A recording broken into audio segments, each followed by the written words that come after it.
عبدالواحد بن زید رحمۃ اللہ علیہ، جو مشائخ چشتیہ کے بہت مشہور بزرگ گزرے ہیں، فرماتے ہیں کہ ہم لوگ ایک مرتبہ کشتی میں سوار جا رہے تھے۔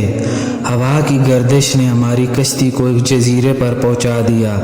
ہم نے وہاں ایک آدمی کو دیکھا کہ ایک بت کو پوج رہا ہے۔ ہم نے اس سے پوچھا کہ تو کس کی پرستش کرتا ہے؟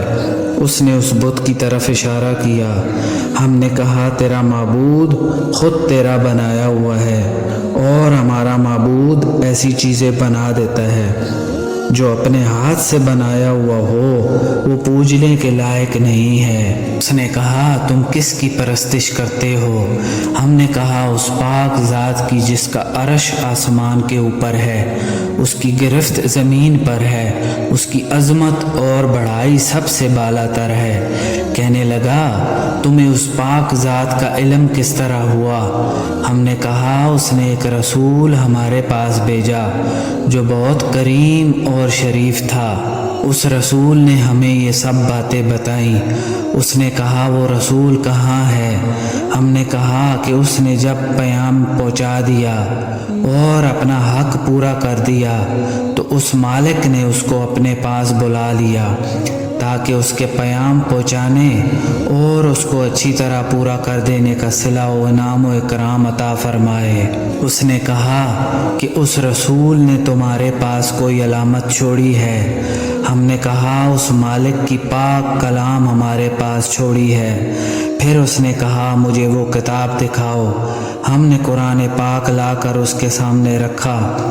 اس نے کہا میں تو پڑھا ہوا نہیں ہوں، تم اس میں سے کچھ سناؤ۔ تو ہم نے ایک سورت سنائی۔ وہ سنتے ہوئے روتا رہا یہاں تک کہ وہ سورت پوری ہو گئی۔ اس نے کہا اس پاک کلام والے کا حق یہی ہے کہ اس کی نافرمانی نہ کی جائے۔ اس کے بعد وہ مسلمان ہو گیا۔ ہم نے اس کو اسلام کے ارکان اور احکام بتائے اور چند صورتیں قرآن پاک کی سکھائیں۔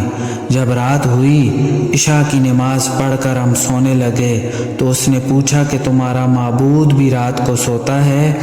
ہم نے کہا وہ پاک ذات حی و قیوم ہے، وہ نہ سوتا ہے نہ اس کو اونگ آتی ہے۔ تو وہ کہنے لگا تم کس قدر نالائق بندے ہو کہ آقا تو جاگتا رہے اور تم سو جاؤ۔ ہمیں اس کی بات سے بڑی حیرت ہوئی۔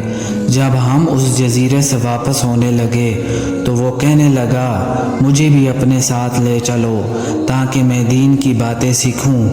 ہم نے اسے اپنے ساتھ لے لیا۔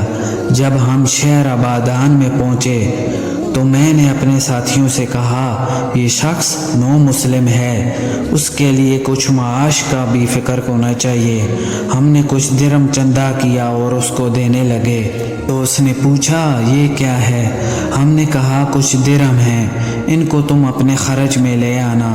کہنے لگا لا الہ الا اللہ، تم لوگوں نے مجھے ایسا راستہ دکھایا جس پر خود بھی نہیں چلتے۔ میں ایک جزیرے میں تھا، ایک بت کی پرستش کرتا تھا، خدائے پاک کی پرستش بھی نہ کرتا تھا۔